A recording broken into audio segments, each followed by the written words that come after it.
महाभारत कथा। वेद व्यास की आज्ञा से वैशंपायन जी का कथा प्रारंभ करना। सर्प यज्ञ के अंत में जन्मेजय की प्रार्थना से भगवान श्री कृष्ण दैवपायन ने वैशंपायन जी को यह आज्ञा दी कि तुम यह महाभारत की कथा जन्मेजय को सुनाओ। वैशंपायन जी ने महाभारत की कथा प्रभु को प्रणाम करके स्तुति करके शुरू की। भगवान व्यास का जन्म शक्तिपुत्र पराशर के द्वारा सत्यवती के गर्भ से जमुना की रेती में हुआ था। यही पांडवों के पितामह थे। वो जन्मते ही स्वेच्छा से बड़े हो गए। सारे वेदों और इतिहास का ज्ञान प्राप्त कर लिया। उन्हें जो ज्ञान प्राप्त हुआ उसे कोई तपस्या, वेदाध्ययन, व्रत, उपवास, स्वाभाविक शक्ति और विचार से प्राप्त नहीं कर सकता। उन्होंने ही एक वेद को 4 भागों में विभक्त कर दिया। वे महान महर्षि ब्रह्मऋषि, त्रिकालदर्शी, सत्यव्रत, परम पवित्र, सगुण निर्गुण स्वरूप के तत्वज्ञ थे। उन्हीं की कृपा के प्रसाद से पांडु, धृतराष्ट्र और विदुर का जन्म हुआ। तदनंतर जन्मेजय ने सभासदों के साथ हाथ जोड़कर व्यास जी से यह प्रश्न किया, भगवान, आपने कौरवों और पांडवों को अपनी आंखों से देखा था। मैं चाहता हूँ कि आप अपने मुंह से उनके चरित्र का वर्णन करें। वे बड़े ही महात्मा थे। उन लोगों का इस बात पे अनबन हुआ जिससे वो घोर संग्राम की तरफ आगे आए। उसके कारण प्राणियों का बहुत ही बड़ा विध्वंस हुआ।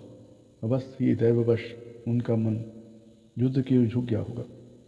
आप कृपा करके मुझे उसका पूरा विवरण सुनाइए।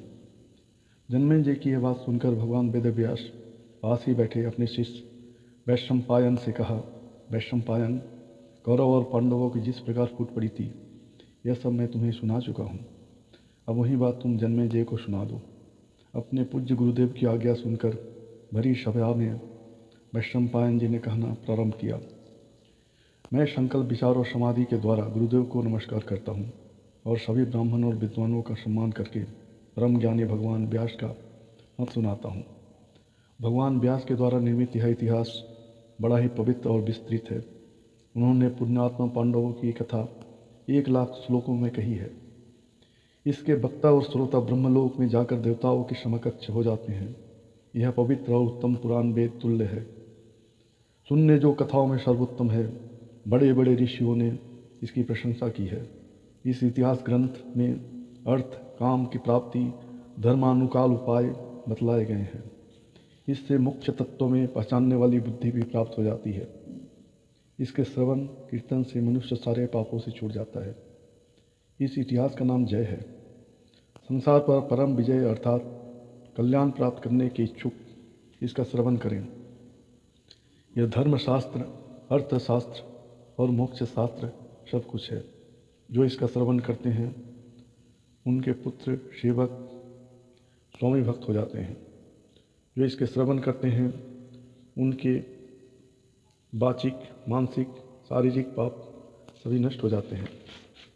इसमें भरतवंशियों का जन्म कीर्तन है, इसलिए इसे महाभारत कहते हैं।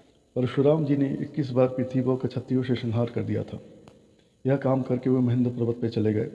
वहाँ तपस्या करने लगे। क्षत्रियों का संहार किए जाने पर क्षत्रियों की वंश रक्षा तपस्वी, त्यागी, संयमी ब्राह्मणों के द्वारा हुई। क्षत्रियों का संहार हो जाने पर क्षत्रियों की वंश रक्षा तपस्वी, त्यागी, संयमी ब्राह्मणों के द्वारा हुई।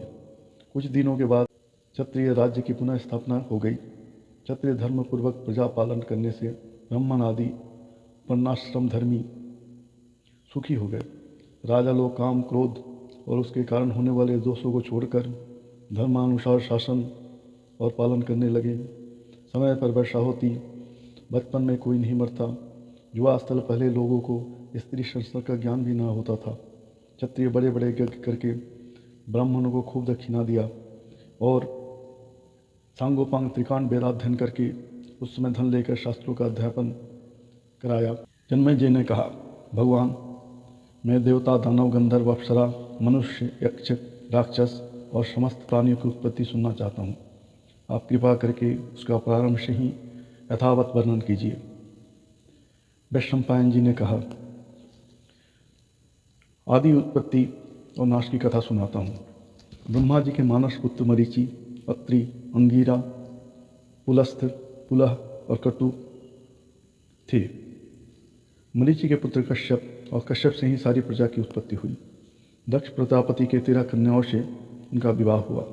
इनके नाम थे अदिति, दीति, दनु, काला, दनायु, सिंहिका, क्रोधा, रधा, विश्वा, विनता, कपिला, मुनि और कद्रु। इनसे उत्पन्न पुत्र पौत्र की संख्या अनंत है। आदिति के 12 आदित्य हुए। उनके नाम थे धाता, मित्र, अर्यामा, शुक्र, वरुण, अंश, भग, विवस्वान, उषा, सवित्रा, त्वष्टा और विष्णु। इनमें सबसे छोटे विष्णु गुणों में सबसे बड़े थे। दीतिका का एक पुत्र था हिरण्यकश्यपु। उसके 5 पुत्र थे, प्रहलाद, संहलाद, नुल्लाद, शिवी और के 7वें पुत्र थे स्थानु। स्थानु परम तपस्वी 11 पुत्र हुए। ऋग्व्याध, सर्प, निगृति, अग्वतवाद, अहिशंभद, पिनाकी, दहन, ईश्वर, कपाली, स्थानु और भव। इन्हीं 11 रुद्र कहते हैं। अंगिरा के 3 पुत्र हुए, बृहस्पति, उथत्व और संवर्त। अत्रि के बहुत पुत्र हुए। पुलस्थ के राक्षस, बानर, किन्नर और यक्ष हुए। पुलह के शलभ, सिंह, किमपुरुष, व्याघ्र, यक्ष और ईशामृग जाति के पुत्र हुए। कट्टु के बालखिल्य हुए। ब्रह्मा जी के दाएं अंगूठे से दक्ष और बाएं से उनकी पत्नी का जन्म हुआ। ब्रह्मा जी के पुत्र मनु, मनु के प्रजापति, प्रजापति के 8 वसु हुए, धर, ध्रुव, सोम, अह, अनिल, अनल, प्रत्युष और प्रभास। धर और ध्रुव की मौका नाम धुमा, सोमा की मनस्विनी, आह की माँ का रता, अनिल की मौका भस्मा, अनल की शांडिली, प्रत्युष प्रभास माता का नाम प्रभाता था। दानवराज विप्रचित्ति जरासंध और हिरण्यकशिपु शिशुपाल हुआ था। संघ्राद शल्य और अनुल्लाद धृष्टकेतु हुआ था।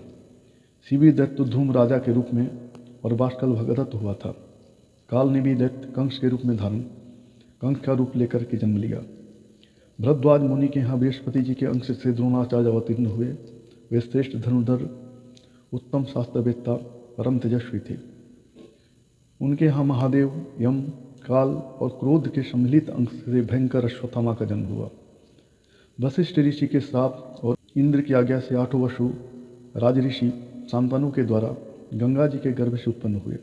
उनमें सबसे छोटे भीष्म थे। वो कौरवों के रक्षक, वेदवेत्ता, ज्ञानी, श्रेष्ठ वक्ता थे। उन्होंने भगवान परशुराम से युद्ध किया था। रुद्र के एक गण के कृपाचार्य के रूप में अवतार लिया। द्वापर युग के अंश से शकुनी का जन्म हुआ। मरुद गण के अंश से वीरवर, सत्यवादी सात्यकी, राजऋषि ध्रुपद, कीर्तवर्मा और विराट का जन्म हुआ। अरिष्टा के पुत्र हंस नामक गंधर्वराज से धृतराष्ट्र के रूप में जन्म हुआ। सूर्य के अंश से उसके छोटे भाई पांडु का जन्म हुआ। धर्म के अंश से विदुर का जन्म हुआ। कुरुकुल करंग, दुरात्मा दुर्योधन कलियुग के अंश से जन्म हुआ। अपने आपस में बैर की आग सुलगाकर पृथ्वी को भस्म किया। पुलस्थ वंश के राक्षसों ने दुर्योधन के 100 भाइयों के रूप में जन्म लिया। धृतराष्ट्र का पुत्र इदुत्सु वैश्या के गर्भ से उत्पन्न हुआ। युधिष्ठिर धर्म के, भीमसेन वायु के, अर्जुन इंद्र के, नकुल और सहदेव अश्वनी कुमार द्वितीय के अंश से उत्पन्न हुए। चंद्रमा के पुत्र वर्चा अभिमन्यु के रूप में जन्म लिए। वर्चा के जन्म समय चंद्रमा ने देवताओं से कहा, मैं अपने प्राण प्यारे पुत्र को नहीं भेजना चाहता, फिर भी इस काम से पीछे हटना उचित नहीं जान पड़ता। असुरों का वध करना भी अपना ही काम है, इसलिए वर्चा मनुष्य बनेगा तो सही, परंतु वहाँ अधिक दिनों तक नहीं रहेगा। इंद्र के अंश से नर अवतार अर्जुन होगा और नारायण अवतार श्री कृष्ण से मित्रता करेगा। मेरा पुत्र अर्जुन का ही पुत्र होगा। नर नारायण की उपस्थिति ना होने पर चक्रव्यूह का भेदन करेगा और घमासान युद्ध करके बड़े बड़े महारथियों को चकित कर देगा। दिन भर युद्ध करने के पश्चात सायंकाल में वह मुझसे आ मिलेगा। इसकी पत्नी से जो पुत्र होगा वही कुरुकुल का वंशधर होगा। तभी देवताओं ने चंद्रमा के इस युक्ति का अनुमोदन किया। जन्मेंजय यही आपके दादा अभिमन्यु थे। अग्नि के अंश से धृष्टद्युम्न, एक राक्षस के अंश से शिखंडी का जन्म हुआ। विश्वदेवगण द्रौपदी के 5 पुत्र प्रतिबिंध्य, श्रुतसोम, श्रुतकीर्ति, शतानीक और श्रुतसेन के रूप में जन्म लिए। वसुदेव जी का पिता का नाम सूरसेन था। उनकी एक अनुपम रूपवती कन्या थी जिसका नाम था पृथा। सूरसेन ने अग्नि के सामने प्रतिज्ञा की थी कि मैं अपनी पहली संतान अपनी बुआ के संतानहीन पुत्र कुंती भोज को दे दूंगा। उनके यहाँ पहले पृथा का जन्म हुआ, इसलिए उन्होंने उसे कुंती भोज को दे दिया। जिस समय पिता छोटी थी, अपने पिता कुंती भोज के पास रहती थी और अतिथियों का सेवा सत्कार करती थी। एक बार पृथा ने दुर्वासा ऋषि की बड़ी सेवा की। उसकी सेवा से जितेंद्रिय ऋषि बड़े प्रसन्न हुए। उन्होंने पृथा को एक मंत्र बतलाया और बोला, कल्याणी, मैं तुम पर प्रसन्न हूँ, वर मांगो।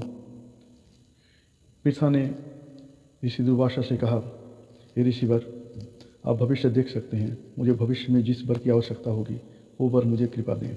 ऋषि ने अपने तपोबल से देखा और उससे कहा, मैं तुम्हें एक मंत्र देता हूँ, जिससे तुम जिस देवता का आवाहन करोगी उसकी कृपा से तुम्हें पुत्र की प्राप्ति होगी। दुर्वासा की यह बात सुनकर कुंती को बड़ा कौतूहल हुआ। वो एकांत में जाकर भगवान सूर्य का आवाहन किया। सूर्य देव ने आकर तत्काल गर्भस्थापन किया, जिससे उन्हीं के समान तेजस्वी कवच और कुंडल पहने सर्वांग सुंदर बालक का उत्पन्न हुआ। कलंक से भयभीत होकर कुंती ने इस बालक को छिपाकर नदी में बहा दिया। अधिरथ ने उसे निकाला और अपनी पत्नी राधा के पास ले जाकर उसे पुत्र बना लिया। उन दोनों ने उस बालक का नाम वसुसेन रखा था। यहीं वो पीछे जाके कर्ण के नाम से प्रसिद्ध हुआ। वो अस्त्र विद्या में प्रवीण, वेदांगों का ज्ञाता हुआ। बड़ा उदार, सत्य, पराक्रमी और बुद्धिमान था। जिस समय वो जप करने के लिए बैठता, उस समय ब्राह्मण जो भी उससे मांगता वो दे देता था। एक दिन की बात है, कर्ण जप कर रहा था। देवराज इंद्र सारी प्रजा और अपने पुत्र अर्जुन के हित के लिए ब्राह्मण का वेश धारण करके उसके पास आए और उसके शरीर के साथ उत्पन्न कवच और कुंडल मांग बैठे। कर्ण ने अपने शरीर से चिपके कवच उधेड़ कर कुंडल उतार कर इंद्र को दे दिया।